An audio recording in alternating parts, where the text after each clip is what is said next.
오늘도 수예배 나오신 사랑하는 성도 여러분, 또 가정에서 영상으로 예배드리는 모든 성도님들 주님의 이름으로 사랑하고 축복합니다. 우리 옆에 계신 분들과 함께 인사하겠습니다. 주님의 은혜를 사모하며 나갑시다.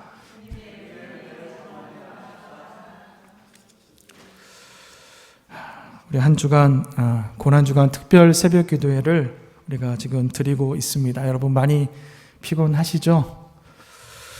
이제 며칠 남지 않았습니다. 여러분 끝까지 매일 아침마다 우리가 함께 예배를 통해서 예수 그리스도의 고난에 동참하시고 또 부활의 승리에도 동참하시는 저와 여러분이 되시기를 주님의 이름으로 축원합니다. 어제 뉴스에 가수 현미 씨가 85세의 나이로 돌아가셨다는 소리를 들었습니다.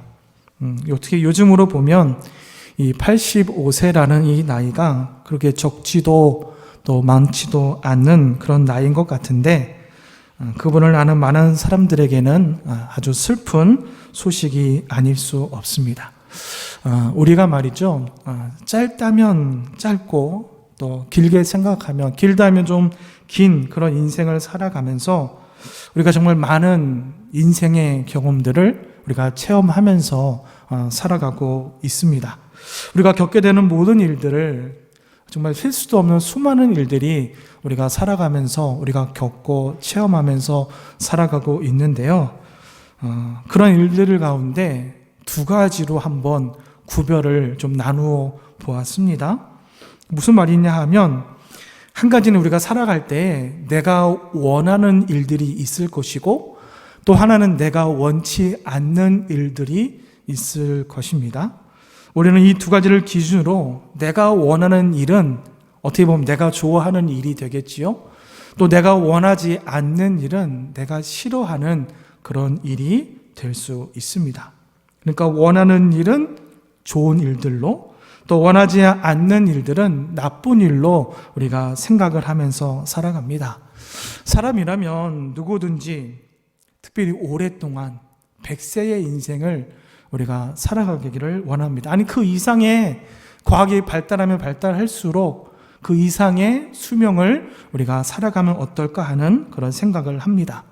특별히 우리가 아는 사람들, 우리 부모님들, 또 나의 살아가는 형제, 자매들이라면 정말 건강하게 오랫동안 긴 세월을 함께 살아가기를 그 누구도 마다하지 않는다는 것입니다. 일찍 이 세상을 떠나서 죽기를 원하는 사람은 그렇게 전혀 없을 것이라고 저는 생각이 듭니다. 어떻게 보면 당연한 말이지요. 사람이라면 그 누구라도 자신이 원했던 그 일들이, 내가 좋아하는 그 일들이 이루어지기를 원합니다. 내 자신이 원하지 않던 일이, 싫어하는 일이 일어나기를 원하는 사람은 거의 없다는 것입니다. 그런데 문제가 있죠. 내가 좋아하고 내가 원한다고 해서 그 일들이 반드시 항상 나에게 일어나지 않는다는 것입니다. 또 내가 싫어한다고 해서, 내가 원치 않는다고 해서 그러한 일들이 나에게 일어나지 않는 것도 보장할 수가 없다는 것입니다. 그러니까 내가 원하는 일들이 일어나지 않기도 하고요. 내가 원하지 않는 일, 싫어하는 일들이 마구마구 내 인생 가운데 생겨나기도 한다는 것이지요. 특별히 내가 원하지 않는 일들이 생겨났을 때, 특별히 크고 작은 피곤함과 불편함을 우리는 느낄 수밖에 없습니다. 그렇다면 우리가 원하는 일들, 여러분 원하고 내가 좋아하는 일들을 한번 우리 생각해 볼까요? 대체로 편안하고 형통하고 또 뭡니까? 만족스러운 일들이 여러분과 저에게 있기를 우리가 바라고 있지 않습니까? 건강의 문제도, 또 돈의 문제도, 집 걱정하지 않고 자식 걱정하지 않고 우리가 좋은 것들, 형통한 일들, 원만한 일들이 우리 가운데 넘쳐 흐르면 얼마나 좋겠습니까? 그 반대로 또 원하지 않는 일들도 있습니다. 좀 불편하고 그 일들이 나에게 어려움으로 닥쳐오고 나면 다 그 일들이 걱정이 돼서 잠을 못 이룰 때 그러한 일들을 우리가 원하지 않습니다. 질병의 문제도 있습니다. 가난의 문제도 있습니다. 또 때로는 가족들에게 여러 가지 다양하고 복잡한 문제가 생길 수도 있다는 것입니다. 우리는 원하지 않는 것을, 괴로운 일, 싫어하는 일, 그리 이런 것들을 우리가 고난, 환난이라고 말할 수 있을 것 같습니다. 자, 오늘 우리가 함께 읽은 고린도 후서 이 말씀 가운데는요, 특별히 바울에게도 오늘 원하지 않던 일들이 일어났다는 것입니다. 무슨 말씀입니까? 바울은 예수 그리스도의 복음을 전하기 위해서 그가 목숨을 바쳐가면서 열심히 그 열정을 다해서 그가 힘을 쓰다가 많은 고난을 당하게 되었다는 것입니다.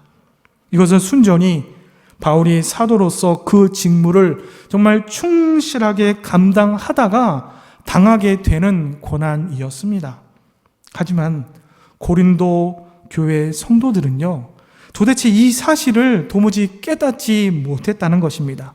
단순하게 바울이 당한 이 고난을 깨닫지 못한 정도가 아니라 오히려 이런 생각까지도 했다는 것이지요.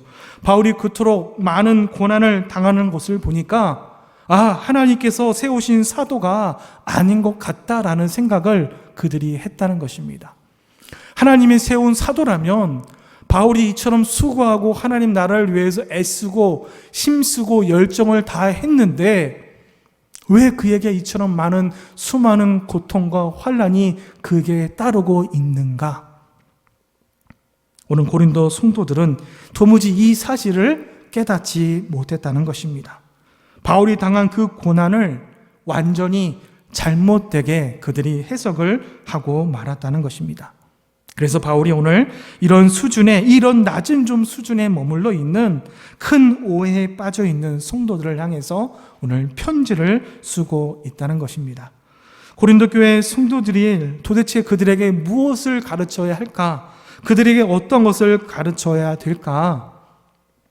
바울은 일단 자신이 당한 이 고난의 의미에 대해서 오늘 설명하기로 작정합니다. 그래야만 바울이 자신이 고난당한 이 모든 것들이 그의 사도성의 의문을 제기할 만한 문제가 되지 않는다는 그 사실을 오늘 고린도 교회 성도들을 이해시킬 수 있기 때문에 오늘 그러한 생각을 결심했다는 것입니다. 자, 그렇다면 오늘 바울이 깨달은 고난의 의미는 무엇이었을까요? 크게 두 가지 의미가 있습니다.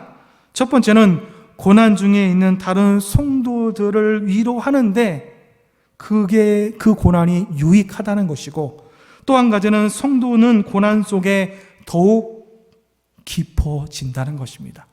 성도는 고난 중에 더욱 성숙해진다는 것입니다.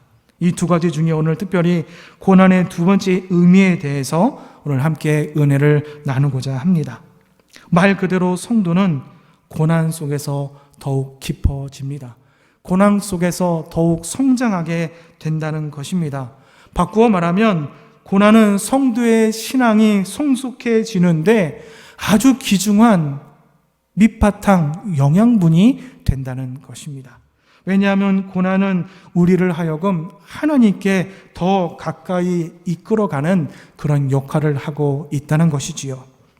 사랑하는 성도 여러분, 여러분이 생각하는 신앙생활이란 어떠한 것입니까? 여러분이 생각하는 신앙생활, 여러분 어떻게 정의를 내리시겠습니까? 어렵지 않지요. 하나님을 믿고 하나님을 의지하면서 우리가 하루하루 충실하게 살아가는 것, 바로 그것이 우리의 신앙생활을 잘 하는 것입니다. 그렇기 때문에 신앙생활이 성장하고 신앙생활이 성숙해진다는 것은요, 하나님을 향한 믿음, 또 하나님을 의지하는 그 마음이 이전보다 더 강해진다는 것입니다. 그런데 언제 그런 일이 일어납니까? 오늘 바울의 말을 따르면 바로 고난을 당할 때, 그 하나님을 믿는 믿음과 하나님을 의지하는 그 마음이 이전보다 더 성숙해진다고, 더 자라간다고 오늘 말씀하고 있는 것입니다. 그래서 오늘 사도 바울은 자신이 당한 고난의 의미에 대해서 이렇게 평가를 하고 있습니다. 우리 9절 말씀을 한번 다 같이 읽어보도록 하겠습니다. 자, 우리 화면과 말씀을 같이 한번 읽어보도록 하겠습니다. 9절 말씀입니다. 시작. 우리는 우리 자신이 사형 선고를 받은 줄 알았으니 이는 우리로 자기를 의지하지 말고 오직 죽은 자를 다시 살리시는 하나님만 의지하게 하심이라. 아멘. 바울은요, 고난이 우연히 일어난 일이나 그저 운이 없는, 어떻게 보면 그저 불행스럽기만 한 일이 아니라는 그 사실을 깨달았다는 것입니다.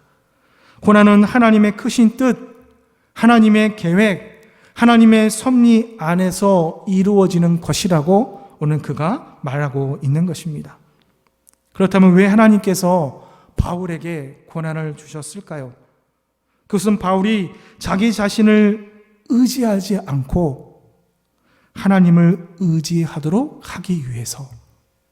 그러니까 하나님은 고난이라는 이 수단을 통해서 바울의 믿음을 더 한 단계 성숙하게 만들어 주셨다는 것입니다. 성도 여러분, 우리가 잘 알고 있는 것처럼 정말 바울은 말로 다 할 수 없는 수많은 고난과 환난을 겪었습니다. 바울은 자신이 당한 그 고난을 여러 가지 말을 표현을 하면서 자신이 당한 고난들을 평가합니다. 넘치는 고난, 말에 겹도록 심한 고난, 살아갈 소망이 다 끊어지는 고난, 심지어는 사형 선고를 받는 듯한 고난이라고 표현을 합니다. 특별히 8절 말씀을 보십시오. 여기서 힘에 겹도록 심한 고난을 당했다라고 말씀합니다. 무슨 말입니까? 힘에 겹도록 심한 고난이라, 이 뜻은 무거운 짐을 싣고 가다가 바다에서 그 무게를 이기지 못해서 점점 물속에 가라앉는 배를 표현하는 그런 뜻을 가지고 있다는 것입니다. 바울은 지금 무거운 짐을 싣고 가는 마치 배와도 같습니다. 물속으로 가라앉는 배와 같은 심령으로 지금 바울이 그런 환경에 처해 있다는 것입니다. 배가 바다 한복판에서 그 무게를 이기지 못하고 점점 바닷속으로 가라앉게 되었습니다. 말하자면 지금 바울은 지금 당장이라도 죽을 것만 같은 그런 극심한 고난을 당하고 있다는 것입니다. 이것은 결코 과장된 표현이 아닙니다. 아니, 오히려 말씀을 가만히 읽어보면 너무나도 좀 담담하게 말씀을 하고 있어서 지금 바울이 얼마나 큰 고난을 당하고 있는지 제대로 전달이 되지 않는 것처럼 보이기까지도 합니다. 이렇게 죽을 것만 같은 극심한 고난 속에서 지금 바울이 믿고 의지할 수 있는 것 무엇이 있겠습니까? 아무것도 없습니다. 바울은 그저 이제 다 끝났다. 이젠 내가 여기서 죽는구나. 그래서 마치 사형 선고를 받은 것처럼 가만히 지켜보는 것밖에 아무것도 할 수밖에 없다는 것입니다. 사랑하는 성도 여러분, 오늘 바울뿐이겠습니까? 여러 성도님들도 한 번쯤 살아가시면서 이런 극심한 고난을 경험해 보신 적이 있으실 것입니다. 심한 고통과 어려움을 겪어본 사람들을 알겠지만 정말 극심한 고통을 막상 당하다 보면 당장에 할 수 있는 것이, 당장에 의지할 수 있는 것이 아무것도 없습니다. 그야말로 하늘이 무너지고 땅이 푹 꺼지는 듯한 그런 고통이 찾아옵니다. 그것이 너무 심해서 때로는 주위의 사람들이 위로해 줍니다. 당장에 의지할 것이 하나도 없고 의지해 주고 말씀으로 도움을 주지만 그러나 막상 나에게 위로가 되지 않습니다. 만사가 다 싫습니다. 불편합니다. 짜증이 납니다. 그만큼 사정이 절박하고 너무나 힘이 들어서 답답한 그런 환경에 처해 있다는 것입니다. 그렇게 오랜 시간을 불안에 떨며 누군가를 원망하고 신세 한탄을 마구마구 늘어놓다가 그러나 마침내 하나님께 나아가 도움을 요청하면서 간절히 하나님께 매달리게 됩니다. 오직 하나님 한 분밖에는 의지할 것이 아무것도 없다는 사실을 깨달았기 때문입니다. 이처럼 고난을 당할 때 비로소 우리는 하나님을 찾고 하나님을 의지하게 된다는 것입니다. 고난이 크면 클수록, 문제가 심하면 심할수록, 어려움이 나에게 심하게 다가오면 다가올수록 평소와는 다른 그런 모습으로, 이전보다 더 좋은, 더 다른 모습으로 하나님께 더 한 발짝 다가가게 된다는 것입니다. 이것이 바로 고난의 의미와 고난의 가치라는 것입니다. 사랑하는 성도 여러분, 우리 조금 더 솔직하게 얘기해 볼까요? 우리가 좀 잘 나갈 때, 나에게 부족함이 없을 때, 나에게 가진 것이 넉넉할 때, 형통할 때, 별다른 문제가 나에게 없을 때 우리는 그다지 하나님을 의지하지 않았습니다. 굳이 하나님의 도움을 구하지 않아도 얼마든지 내 마음대로, 내 뜻대로 잘 살 수 있다는 그런 교만함이, 그런 생각이 우리에게 있었다는 것입니다. 물론 직접적으로 그렇게 내 입술을 통해 말하지는 않았지만, 그러나 돌이켜보면 나의 행동에 그런 모습들을 부인할 수 없다는 것입니다. 하지만 고난이 나를 찾아오면, 특별히 심한 고난 가운데 내가 빠지게 되면 우리가 하나님을 의지하게 됩니다. 그런데 이렇게 싫은 일도 억지로 하다 최후의 하나님을 의지할 때, 마지 못해서 하나님을 의지하게 될 때에도 바로 그때에 우리의 신앙이 깊어진다는 것입니다. 우리의 신앙이 성장하게 된다는 것입니다. 사랑하는 성도 여러분, 신앙생활은요, 결국에는 하나님을 날마다 의지하면서 살아가는 것입니다. 고난이 우리를 그렇게 만들어 줍니다. 한마디로 우리는 고난을 통해서 우리의 신앙이 더 잘 되도록 우리를 훈련시켜 준다는 것입니다. 하지만요, 그렇다고 해서 고난이 무조건 저절로 우리의 믿음을 더욱더 성숙하게 만들지는 않습니다.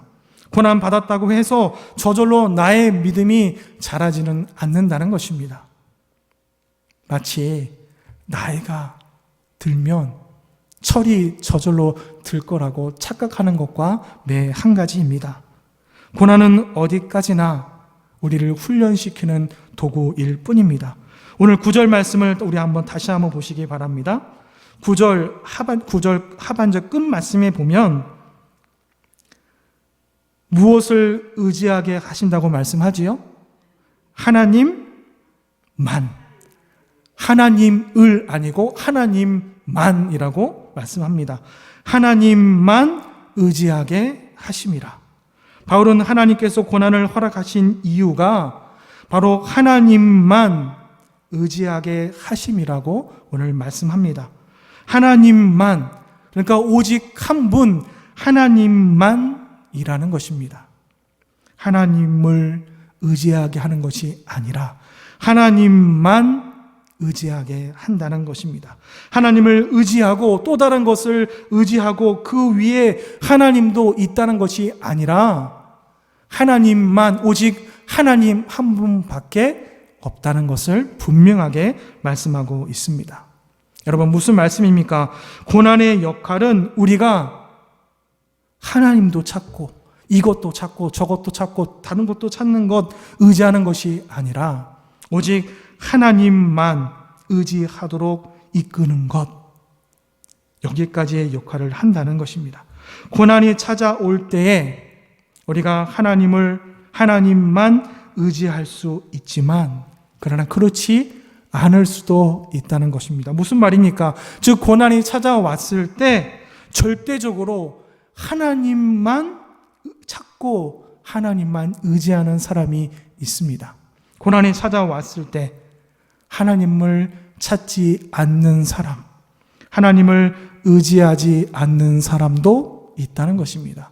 심지어 고난이 찾아왔을 때 하나님을 버려두고 떠나가는 사람도 있다는 것입니다. 이런 사람들에게 고난이 아무런 유익이 되지 못합니다. 그냥 말 그대로 그 사람에게 그런 고난이 있었을 뿐이라는 것이지요.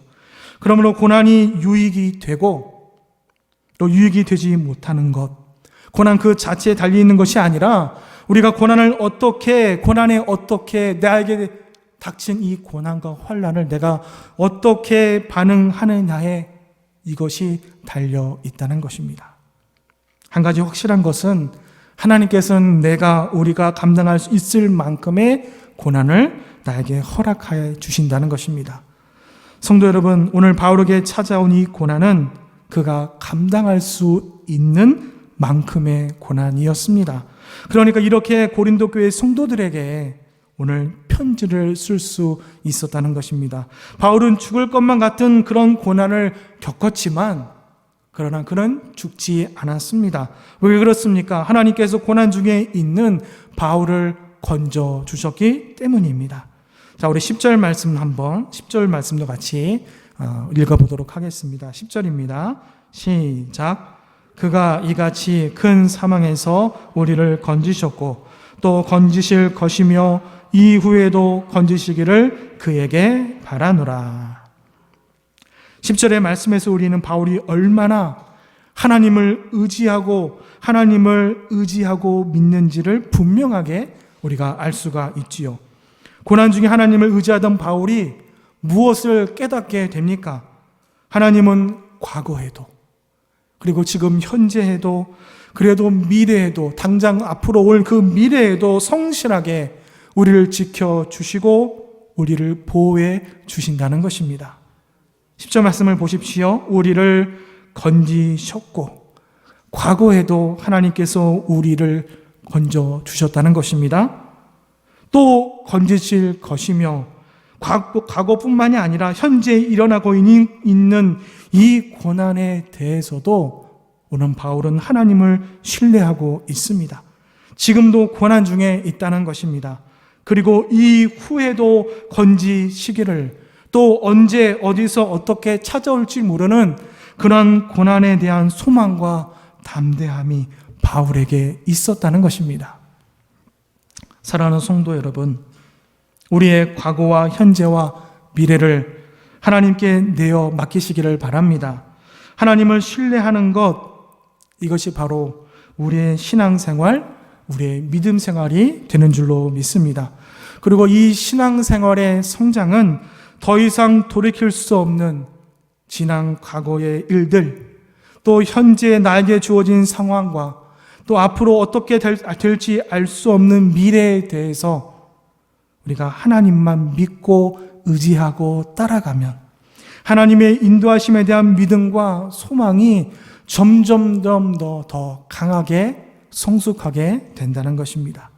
이처럼 고난은 우리의 신앙생활과 우리의 신앙생활의 성장을 돕는 훌륭한 그런 도구가 될 수 있다는 것입니다.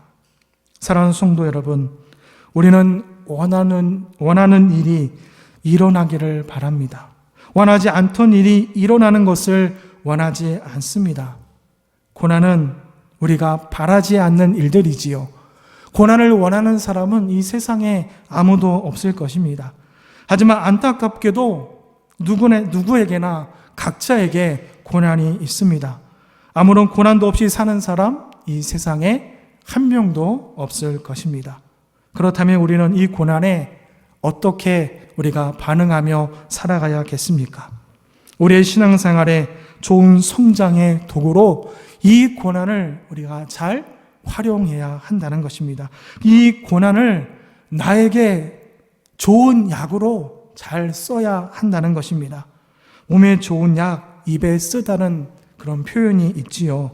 우리의 신앙생활의 성장을 돕는 이 고난, 우리의 인생에 내 삶에 때로는 거칠고 입에는 무척이나 쓰게 느껴질 것입니다. 하지만 그 효과는 탁월하게 느껴질 것입니다. 고난을 나에게 좋은 약으로 쓰는 이 방법은 하나님을 우리가 계속해서 더욱 믿고 하나님을 더욱더 의지하면서 우리가 살아가는 것입니다. 그동안 지켜주신 그 하나님, 지금도 현재에도 분명히 지켜주실 줄 믿습니다. 그리고 앞으로도 장래에도 미래에도 분명히 우리를 지켜주실 줄 믿습니다. 그렇게 하실 것을 믿고 신뢰하는 것, 이것이 바로 그 고난을 제대로 우리가 활용하는 것인 줄 믿으시기 바랍니다. 사랑하는 성도 여러분, 나의 인생에 고난이 찾아왔을 때 하나님을 더욱더 의지하는 그런 훈련을 더 많이 하시기를 바랍니다. 그렇게 하면 고난 중에도 우리의 믿음은 더욱더 자라게 될 줄로 믿습니다. 우리 말씀 한 절 이 시간 함께 찾아보겠습니다. 요한복음 16장 33절 말씀인데요. 우리 화면에도 있습니다. 요한복음 16장 33절 말씀. 자, 요한복음 16장 33절 말씀 우리 다 같이 한 목소리로 같이 읽어보겠습니다. 시작. 이것을 너희에게 이르는 것은 너희로 내 안에서 평안을 누리게 하려 함이라. 세상에서는 너희가 환난을 당하나 담대하라, 내가 세상을 이기었노라. 아멘. 우리가 살아가는 이 세상에는 어려움과 환난과 고난을 당할 때가 있지만 주님께서는 이미 세상을 이기시고 언제나 우리와 함께 동행해 주십니다.